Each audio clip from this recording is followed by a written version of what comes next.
എല്ലാവർക്കും നമസ്കാരം. ഞാൻ സരിതാ മഹേശ്വരൻ. ഇന്ന് ശ്രീമദ് വാൽമീകി രാമായണത്തിൻ്റെ ബാലകാണ്ഡത്തിലെ 8ാമത്തെ സർഗത്തിലെ 11 മുതൽ 16 വരെയുള്ള ശ്ലോകങ്ങളാണ് നമ്മൾ പഠിക്കാൻ പോണത്.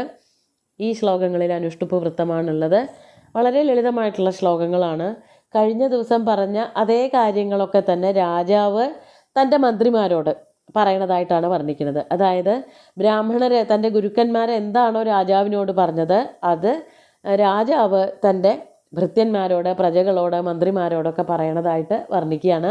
പല വാക്യങ്ങളും ആവർത്തിച്ച് വരണതായിട്ട് നമുക്ക് കാണാൻ പറ്റും. ആദ്യം 11ാമത്തെ ശ്ലോകം നോക്കാം. ഊജുശ്ച പരമപ്രീതാ സർവേ ദശരഥം വച സംഭാരാ സംഭ്രിയന്താം തേ തുരഗശ്ച വിമുച്യതാം. കഴിഞ്ഞ ദിവസം പറഞ്ഞതായിട്ടുള്ള സകല ബ്രാഹ്മണരും അവരെല്ലാവരും എന്താ ചെയ്തത്? പരമപ്രീതാഹ സർവേ, വളരെയധികം സന്തുഷ്ടരായ, ഇങ്ങനെ ഒരു അശ്വമേധയാഗം ചെയ്യാൻ തോന്നിയില്ലോ എന്നുള്ള കാര്യത്തിൽ അത്രയ്ക്കധികം സന്തുഷ്ടരായിട്ടുള്ള സകല ബ്രാഹ്മണരും അവരെല്ലാവരും തന്നെ ദശരഥം വച ഊജു, ദശരഥനോട് ഇപ്രകാരം പറഞ്ഞു. എന്താണ് അവർ രാജാവിനോട് പറഞ്ഞത്? സംഭാരാഹ സംഭ്രിയന്താം തേ തുരഗ ച വിമുച്യതാം. 2 കൽപ്പനകളാണ്. അതായത് ഈ യാഗം നടത്തണമെങ്കിൽ, അശ്വമേധയാഗം നടത്തണമെങ്കിൽ കുറേ വസ്തുവകകൾ ഉണ്ടാക്കണം.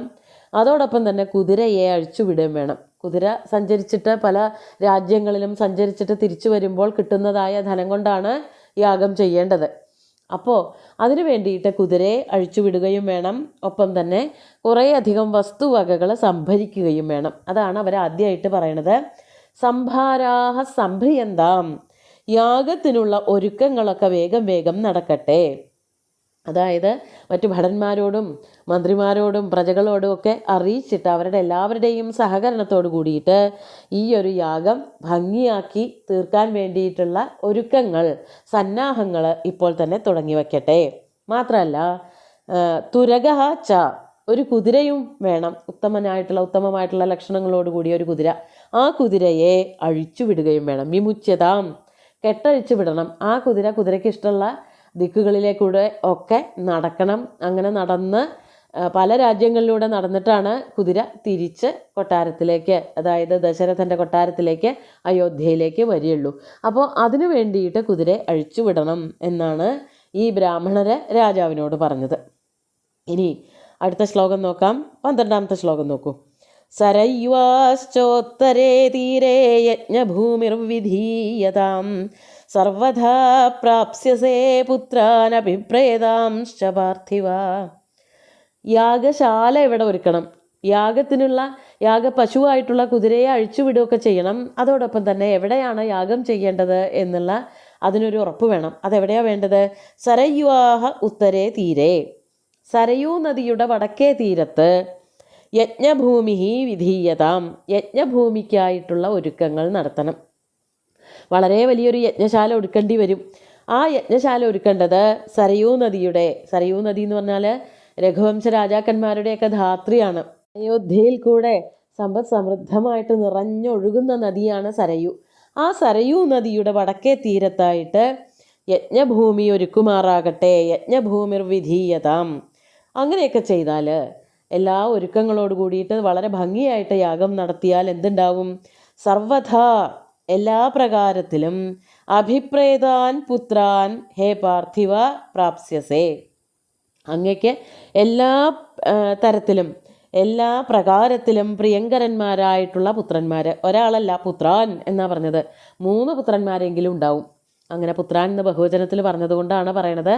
അങ്ങയ്ക്ക് മിടുക്കന്മാരായിട്ടുള്ള പുത്രന്മാർ, എല്ലാം കൊണ്ടും എല്ലാവർക്കും ഇഷ്ടമാവുന്ന, രാജ്യത്തിന് ഹിതകാരിയായിട്ടുള്ള ഒരു രാജകുമാരനെ അല്ലെങ്കിൽ രാജകുമാരന്മാരെ, മക്കളെ അങ്ങയ്ക്ക് തീർച്ചയായിട്ടും കിട്ടും മഹാരാജാവേ എന്നാണ് ബ്രാഹ്മണർ പറയണത്. അതാണ് സർവഥാ പ്രാപ്സ്യസേ പുത്രാൻ അഭിപ്രേതാംശ്ച പാർത്ഥിവ. അഭിപ്രേതാൻ പ്ലസ് ച അഭിപ്രേതാംശ്ച, അങ്ങയ്ക്ക് അഭിപ്രേതന്മാർ, അതായത് അങ്ങയ്ക്ക് ഏറ്റവും ഇഷ്ടമുള്ളവർ, അങ്ങയുടെ അഭിപ്രായത്തെ നല്ലവണ്ണം മാനിക്കുന്നവരായിട്ടുള്ള പുത്രന്മാരെ അങ്ങയ്ക്ക് കിട്ടുകയും ചെയ്യും എന്ന് അനുഗ്രഹിച്ചു.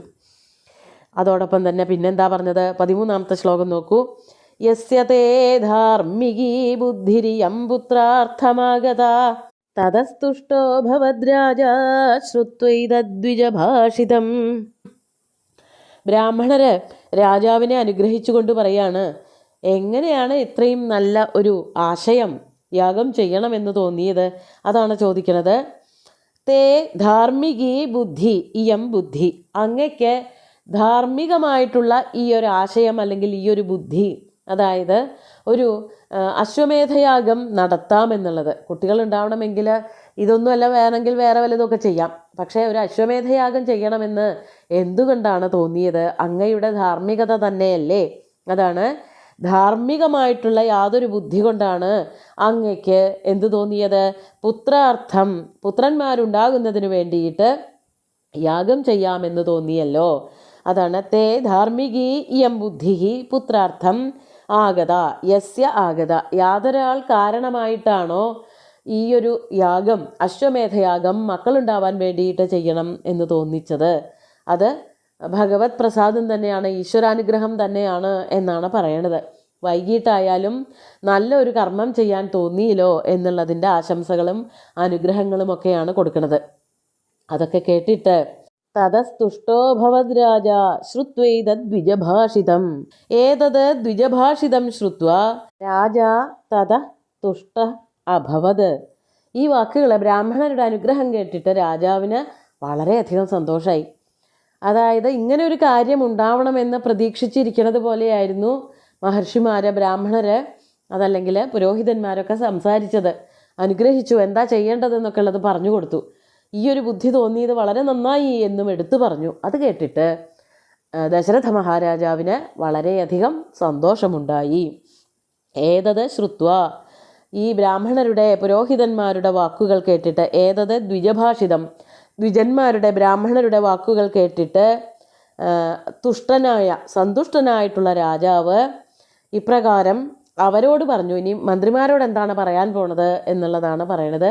ഈ ഒരു വരി തീരണത് രാജാവ് സന്തുഷ്ടനായി എന്ന് പറഞ്ഞുകൊണ്ടാണ്. 14ാമത്തെ ശ്ലോകത്തിൽ അതാണ് പറയണത്.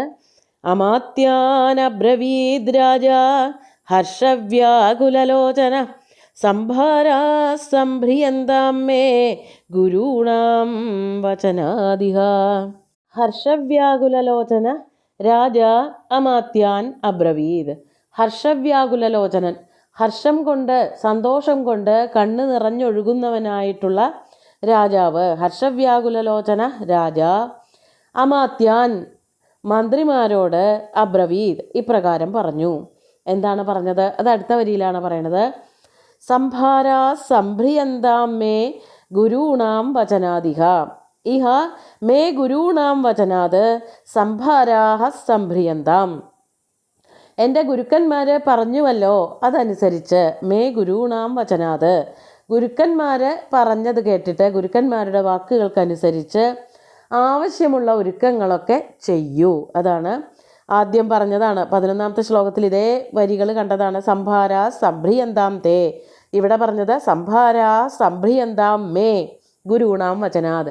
എൻ്റെ ഗുരുക്കന്മാർ പറഞ്ഞതിനനുസരിച്ച് എന്തൊക്കെ വേണം, ഒരു യാഗം നടത്തണമെങ്കിൽ എന്തെല്ലാം തയ്യാറെടുപ്പുകളാണ് ഉണ്ടാവേണ്ടത് എന്ന് അവരെന്താ പറയണതെന്ന് വെച്ചാൽ അതിനനുസരിച്ചൊക്കെ തയ്യാറായിക്കോളൂ, അതിനു വേണ്ട ഒരുക്കങ്ങളൊക്കെ ചെയ്തോളൂ എന്ന് രാജാവ് മന്ത്രിമാരോട് സന്തോഷത്തോടു കൂടി പറഞ്ഞു. അതാണ് മേ ഗുരൂണാം വചനാത് സംഭാരാഹ സംഭ്രിയന്താം ഇതി ഹർഷവ്യാകുലലോചന രാജ അമാത്യാൻ അബ്രവീദ്.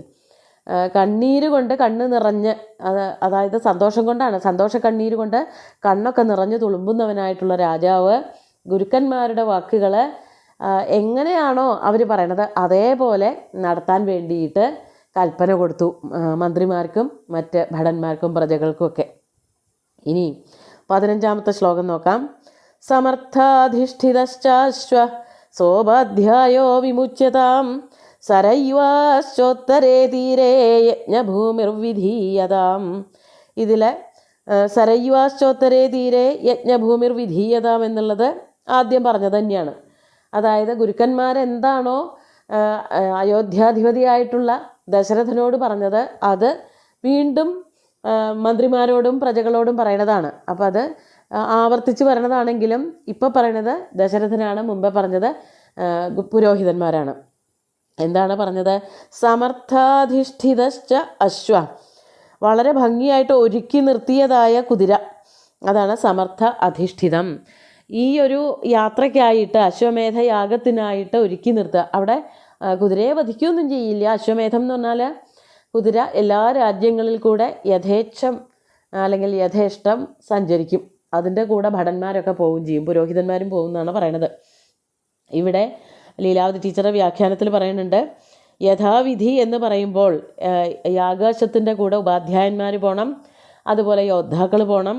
അശ്വത്തിനെ രക്ഷിക്കാൻ വേണ്ടിയിട്ടാണ് ഈ യോദ്ധാക്കളൊക്കെ പോണത്. ഉപാധ്യായന്മാർ ധാരാളം യാഗാദി കർമ്മങ്ങൾ, ചെറിയ ചെറിയ പൂജാദികളെ, ഹവനങ്ങളൊക്കെ കുതിരകളെ, ഈ പോകുന്ന കുതിരകളെ അല്ലെങ്കിൽ കുതിരയെ രക്ഷിക്കാൻ വേണ്ടിയിട്ട് ചെയ്യേണ്ടതാണ്. അപ്പോൾ ഒരു കുതിരയെ അങ്ങോട്ട് വെറുതെ അഴിച്ചു വിടുക എന്നുള്ളതാണ് അശ്വമേധയാഗം എന്ന് വിചാരിച്ചാൽ തെറ്റി. അതല്ല, അതിൻ്റെ കൂട്ടത്തിൽ കുറേ പേര് പോകുക തന്നെ വേണം. അതാണ് ഇവിടെ സൂചിപ്പിക്കുന്നത്. അതാണ് സമർത്ഥാധിഷ്ഠിതാശ്ചാശ്വ സോപാധ്യായോ വിമുച്യതാം.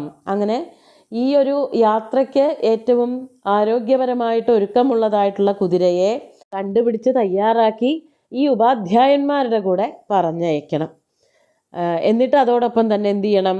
സരയൂ നദിയുടെ വടക്കേ തീരത്ത് യജ്ഞഭൂമി ഒരുക്കം വേണം. ഇത് പുരോഹിതന്മാർ പറഞ്ഞത് രാജാവ് മന്ത്രിമാരോട് കൽപ്പിക്കുകയാണ് ചെയ്യുന്നത്. നമുക്ക് 16-ാമത്തെ ശ്ലോകം കൂടി നോക്കാം. ശാന്തയജ്ഞോ വിവർദ്ധന്താം യഥാകൽപ്പം യഥാവിധി ശക്യ പ്രാപ്തുമയം യജ്ഞ സർവേണാഭിമഹീക്ഷിത. ഈ യാഗം വേണ്ടതുപോലെ മാത്രമേ നടക്കാവൂ, വിധിപ്രകാരമല്ലാതെ ഒന്നും അതിൽ ചെയ്യരുത്. എന്തുകൊണ്ടാണെന്നുണ്ടെങ്കിൽ ഈ യാഗത്തിൻ്റെ ഫലം എല്ലാവരും ആഗ്രഹിക്കുന്നുണ്ട്. പ്രത്യേകിച്ച് രാജാവ് നല്ലവണ്ണം ഇതിന് ഫലം കിട്ടണമെന്ന് പ്രാർത്ഥിക്കുന്നുണ്ട്. അതുകൊണ്ട് യഥാവിധി യഥാകൽപ്പം, എങ്ങനെയാണോ യാഗം നടത്തണമെന്ന് പറഞ്ഞു വച്ചിരിക്കുന്നത് അതേപോലെ യാതൊരു വ്യത്യാസവുമില്ലാതെ ശാന്തയജ്ഞ അഭിവർദ്ധന്താം, സമാധാനപരമായിട്ടുള്ള യജ്ഞം ഇവിടെ പ്രവർത്തിക്കട്ടെ, ഫലം നൽകട്ടെ എന്നർത്ഥം. ശാന്തയജ്ഞം എന്നുള്ളത് കൊണ്ട് അവിടെ പ്രത്യേകിച്ച് ആർക്കും ദുഃഖങ്ങളോ ദുരിതങ്ങളോ യുദ്ധങ്ങളോ ആക്രമണങ്ങളോ ഒന്നും ഉണ്ടാവാൻ പാടില്ല. അതിനുള്ള സകല തയ്യാറെടുപ്പുകളും മന്ത്രിമാർ തന്നെ ചെയ്യണം. അങ്ങനെ വളരെ ഭംഗിയായിട്ട് എല്ലാവർക്കും സമാധാനവും ശാന്തിയും ഒക്കെ പ്രദാനം ചെയ്തുകൊണ്ട് ഒരു യാഗം ഉണ്ടാകട്ടെ. അത് എല്ലാവർക്കും ചെയ്യാൻ പറ്റണ യാഗവുമല്ല. ശക്യ പ്രാപ്തുമയം യജ്ഞ സർവേണാഭിമഹീക്ഷിത. ഈ യജ്ഞം ചെയ്യാൻ അർഹതയുള്ളവരെന്ന് പറഞ്ഞാൽ ചക്രവർത്തിമാരാണ്. അല്ലാതെ എല്ലാ രാജാക്കന്മാർക്കും അശ്വമേധയാഗം ചെയ്യാൻ പറ്റില്ല. ചക്രവർത്തി ആവണം, എന്നാൽ മാത്രമേ യാഗം ചെയ്യാൻ പറ്റുള്ളൂ. അതാണ് അയം യജ്ഞ സർവേണാഭിമഹീക്ഷിത പ്രാപ്തും ശക്യ.